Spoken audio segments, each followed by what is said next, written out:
On a enfin récupéré notre double porte qui est prévue pour séparer le palier du reste de la cage d'escalier. Je vous montre un petit peu.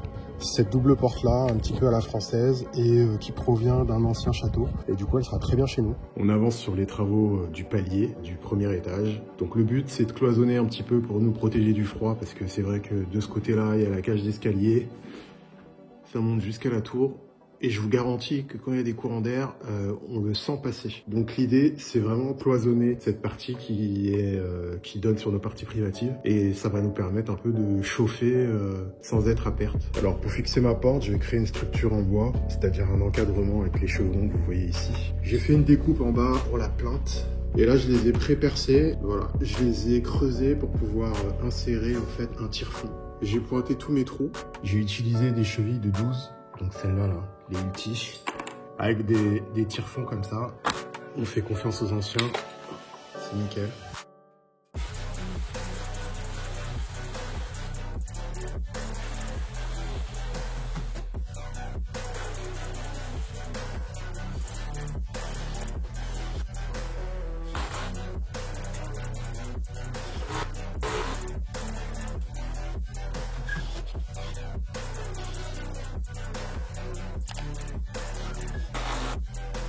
Je viens de terminer l'équarrage de la porte. Donc j'ai calé mon équerre.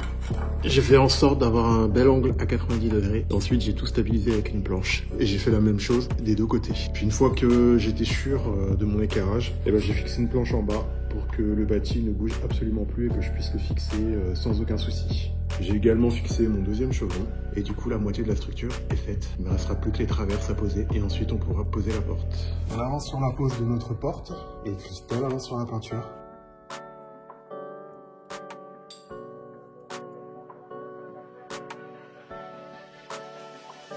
Alors j'ai présenté le bâti pour prendre des cotes, etc.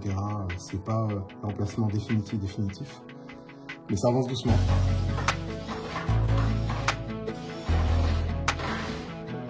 Bon, alors je vous explique un petit peu le chantier ici.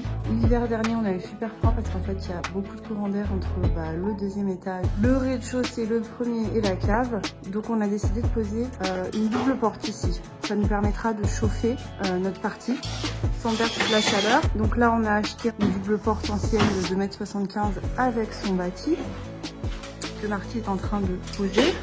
Bon, alors aujourd'hui, Marty est en train d'essayer de poser la double porte vitrée. On avance doucement, mais on avance. Il reste encore à rabouter les portes parce que il faut faire les réglages, mais voilà. On continue d'avancer sur la double porte du palier du premier étage. Alors pour vous expliquer un peu ce qu'on a prévu pour l'habillage, j'ai récupéré des pieds de moulure comme ça. Voilà, comme ça à gauche, pareil à droite. Et comme dans toutes les autres pièces un petit peu de la maison, on va venir positionner notre moulure dessus. Et du coup, on va avoir une super belle finition. Et surtout qui respectera tout ce qui a déjà été fait dans la maison. Et ça nous laisse un petit centimètre de feuillure qui va nous permettre de poser l'habillage. Et là, on se pose encore une question à savoir, est-ce que cette moulure-là, on va pas la continuer aussi de chaque côté? À voir, parce qu'on commence l'étape court de simèse. On s'est enfin décidé à terminer la porte du premier étage. Donc là, je vais couper les moulures là pour faire tout l'encadrement comme ça. Et ensuite, je pourrais venir plaquer. Puis comme ça, on sera définitivement hermétique à l'air pour cet hiver. Parce que en ce moment, ça commence à cailler.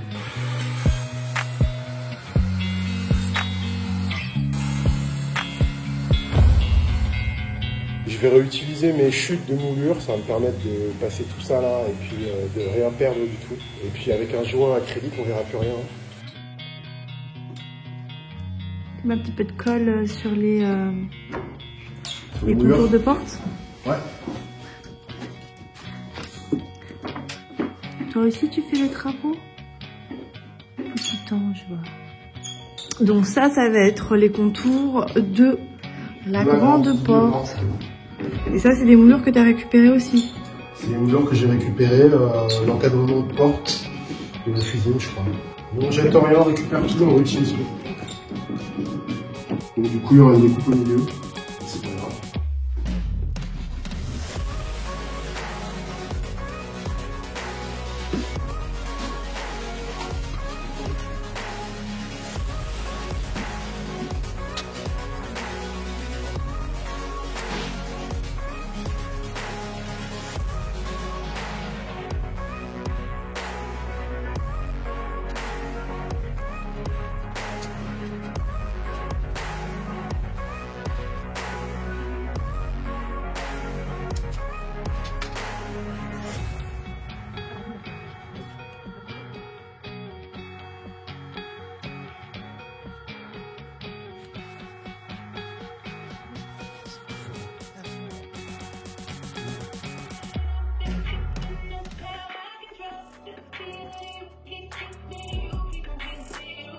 Ce matin, je vous montre le résultat des moulures. Voilà un peu le rendu avec les moulures qu'on a refaites sur mesure autour de notre bâti des portes. Nous, on trouve que le résultat est pas mal. Et puis, on va attaquer le plaquage. Bon, j'ai découpé un panneau de BA13 pour pouvoir fermer le haut de ma porte. Je vais essayer de me débrouiller tout seul pour le monter, mais pas sûr d'y arriver. On va voir.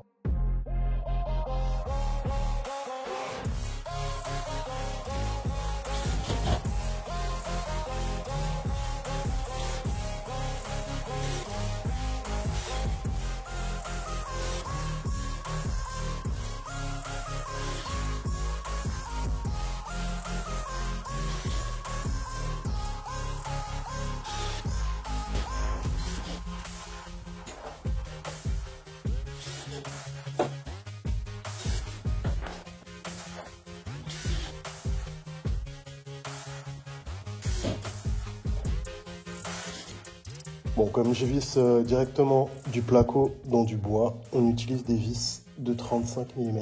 Je me suis bien embêté à tout faire dans la même plaque, mais ça m'évite de faire des joints partout. Donc là, ça m'évite de faire un joint ici, aux jonctions, ici. Et il va me rester 2 plaques à poser verticalement. Et il y aura 2 toutes petites bandes ici, là et là. Donc moi, pour le rendu, je trouvais que c'était plus sympa. Comme la verrière est juste ici, et qu'il y a pas mal de luminosité à certaines heures de la journée, je préfère ne pas avoir les bandes visibles parce que malgré tout, ça demande un gros boulot et puis ça se voit malgré tout. Et c'est vrai qu'à la base, on était parti pour mettre une verrière à cet endroit-là, juste au-dessus. Et puis finalement, on s'est dit que la verrière, on la mettrait dans la pièce juste à côté. Voilà, juste au-dessus des WC, à cet endroit-là, parce qu'en fait, j'ai récupéré un encadrement avec une verrière qu'on a démontée d'une cloison existante et qui va parfaitement, fitter à cet endroit-là. Et surtout, ici, là, je pense qu'on est plein ouest, je crois. Et du coup, on a vraiment beaucoup de lumière toute la journée.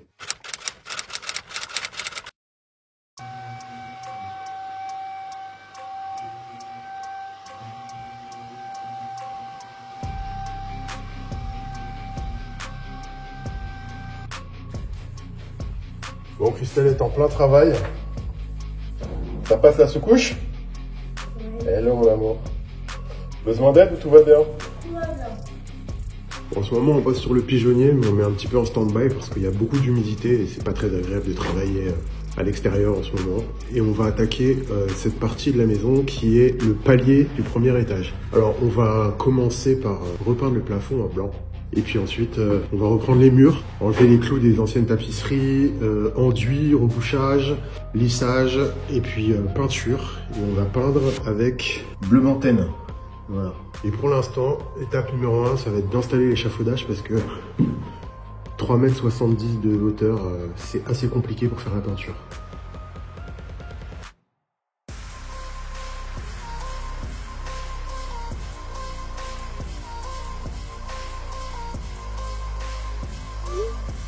Allez, ça y est, l'échafaudage est monté. Et vous voyez là, ça nous permet de travailler debout. Donc c'est beaucoup plus confortable. J'essaie de vous montrer tous les petits clous que je suis obligé d'arracher depuis tout à l'heure. Les clous tapissiers, c'est une vraie galère. On est obligé de les arracher à la pince pour pas abîmer la moulure. Et on les arrache un par un, ça prend un temps fou.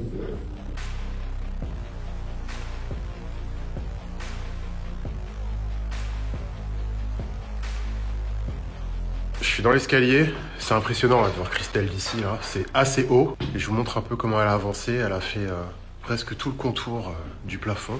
Il restera la partie centrale à terminer.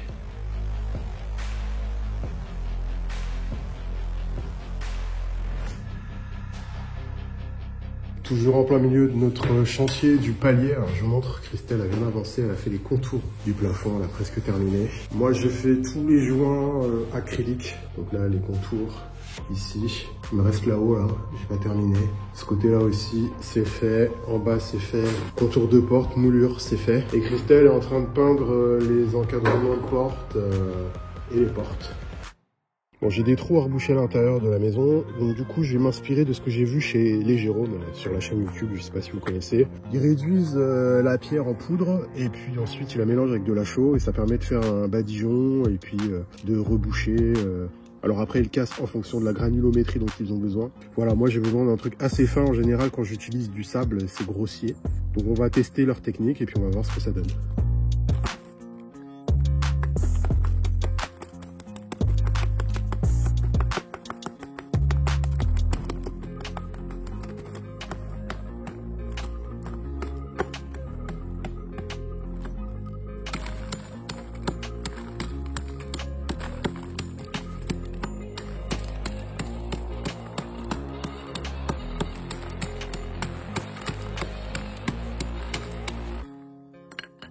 Le mélange que Marty a fait, enfin les pierres écrasées, il va les passer dans notre toute petite passoire parce qu'on n'a pas de tamis et on va filtrer les gros morceaux et garder vraiment que la poudre la plus fine. Voilà, technique artisanale. On va mélanger ça avec de la chaux. Et on va mélanger ça avec de la chaux pour faire un bon mélange pour nos murs. Oh, regardez la lumière, c'est bizarre, hein, c'est habité.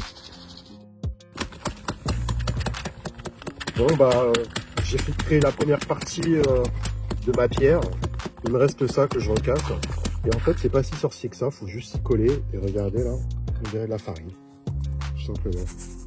Alors je vais le mélanger avec de la chaux dans les proportions 3 pour 1. Donc 1 c'est la chaux évidemment. Et on va voir ce que ça donne sur nos murs. Mais je suis pressé de tester là. Là je mets un verre, 2 verres, 3 verres. On va mettre un verre de chaux, on va mélanger, on va mettre de l'eau. Bon, allez, je vous montre un petit peu la pâte que ça donne. Je pense que ça va mieux tenir qu'avec du sable à maçonner, parce que le sable à maçonner, la granulométrie est vraiment trop grosse. Je vous montre le trou à reboucher. Ça, on va garder le tuyau pour passer un tire-câble, et le câble, on va le supprimer, c'est l'ancienne installation électrique. C'est juste que je vais maçonner avec, comme ça me permettra un passage pour passer un câble au besoin. Donc là, tu humidifies l'endroit où tu comptes mettre ton mortier pour qu'il y ait une meilleure prise.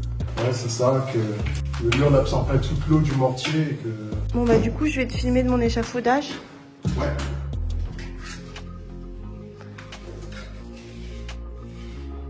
Ah, ça tient bien. Ouais, je suis trop content. Ça tient super bien. Alors.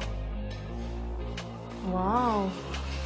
Et puis surtout, c'est la même pierre. J'ai pris la pierre de la maison pour pouvoir faire mon mortier, donc là, on est vraiment fidèle à ce qui s'est fait, quoi. Ouais, ça tient super bien. Donc là, Marty a mis son enduit et là, il est en train de reboucher ce trou avec ce super enduit qu'il nous a fait. C'est un mortier, c'est un enduit.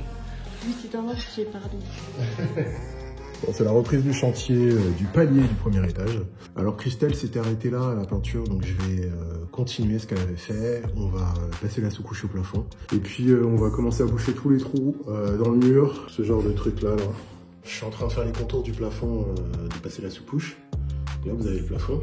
Et ben en fait c'est pas le plafond, c'est la crasse. Depuis tout à l'heure je suis en train de frotter, de nettoyer. Je vais vous montrer ça. J'ai jamais vu un truc aussi dégueulasse. Regardez l'éponge après. Ça fait une croûte. Et pendant ce temps-là, Christelle est en train de faire la deuxième tentative de peinture. Ça va? Ça n'a pas l'air d'aller du tout. Je sais pas, j'attends de voir. Bon, ça y est, j'ai fini de nettoyer le plafond hier. J'ai pas filmé parce que c'était vraiment l'horreur. Il y avait au moins 1 mm de crasse. Là, j'ai repassé un petit coup. Et puis, juste derrière, on va enchaîner avec la sous-couche pour avoir vraiment le plafond tout blanc. Alors, la sous-couche, c'est presque terminé. Marty a lessivé le plafond. Et là, il est en train de terminer ça. L'aspect, c'est franchement rien à voir.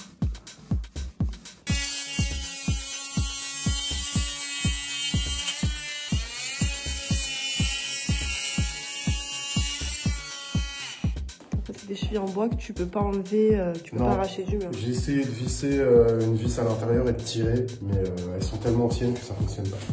Alors le plafond, c'est presque terminé. Je dis bien presque. On a fait nos tests de peinture là-bas pour savoir laquelle on allait prendre. Ce sera juste sur le mur du fond. Là après on va attaquer le ratissage des murs et ensuite moi je peindrai. Ça y est, je viens de terminer la peinture des plafonds. Christelle avait fait la sous-couche. Moi j'ai repris la couche, on a pris du bureau velours, c'est pas trop compliqué la vie. Alors du coup j'ai fait une première passe d'enduit en tirant très très fin. Et ça c'était hier et aujourd'hui on va faire un ratissage. C'est-à-dire qu'on va mettre de l'enduit et on va l'appliquer au rouleau et à la lisseuse, ça ira plus vite. Marty est en train de faire le ratissage du mur que j'aimerais peindre. Je vous montre ça. Et moi en attendant, je peins ce que je peux en blanc pour faire propre. Donc on rappelle la technique, on étale le produit au rouleau et ensuite avec une grande lisseuse, Marty vient étirer.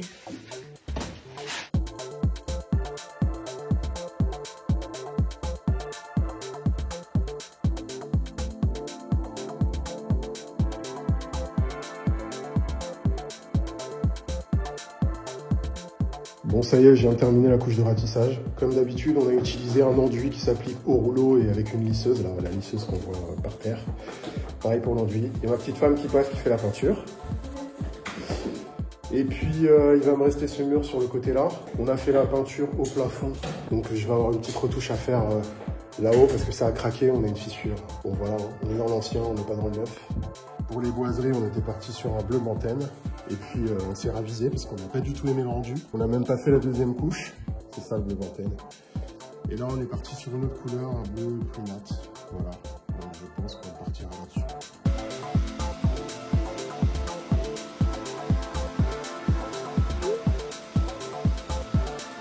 Christelle en a profité pour tester un petit peu plus la peinture. Et elle a mis une couche là. Et le rendu, comme on disait là, nous plaît beaucoup plus. Et je pense qu'avec la deuxième couche, ça va être très beau. Je viens de finir de poncer les murs avec la petite ponceuse, la Mirka qui va bien. Et voilà, maintenant on va poser les miroirs avant la peinture pour éviter de salir les murs, de faire des traces de doigts, etc. Donc on pose les miroirs, ensuite on les dépose et on peint. Tu fais quoi? Je suis en train de régler mon laser pour pouvoir fixer les miroirs au mieux, qu'ils soient tous les deux posés à la même hauteur. Et du coup, comme sur ce laser-là, il y a une petite molette là, c'est trop pratique. Regarde. Tu vois, tu peux tourner avant, on avait un laser. Fallait le régler à la main, mais là c'est vraiment calé. Hein.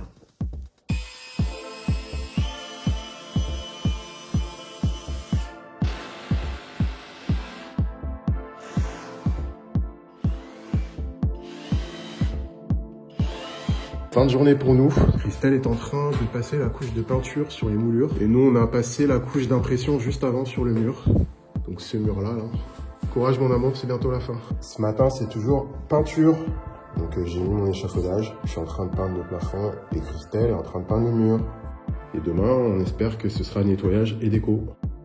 Aujourd'hui, on va enfin poser nos miroirs. Un petit nettoyage. Marty a déjà pré-percé, mis ses fixations et tout. Donc, on va pouvoir enfin voir le résultat.